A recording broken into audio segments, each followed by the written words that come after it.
Opening statements began today in a lawsuit brought forward by the Cox family against Washington State. Now, you'll remember Susan Cox Powell disappeared in 2009. Her sons were killed in that fiery attack by their father in 2012. Well, today the Cox family alleged the state did not keep the children safe. ABC4's Jason Wynn has the latest. Jason.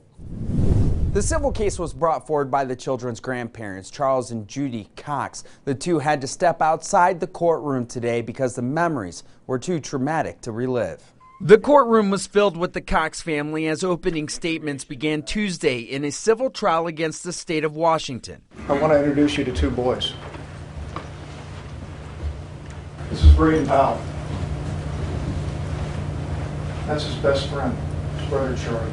The two children of Susan Cox Powell were brought to the home of Josh Powell in 2012 by a Washington state caseworker while police were investigating him for the disappearance of his wife. They delivered these boys to a house where he was able to take the boys away from the supervisor, slam the door in the supervisor's face. Police report state Powell then attacked the boys, lighting the boys and the home on fire. All three died that day. Listen to the evidence in this case. You sift through it, you look at it reasonably and logically, and not allow it to be clouded by the brutal nature of the murders. Cox family lawyers say the state failed at their obligation to keep the boys safe. The state has allowed an environment where not caring about the safety of children is acceptable.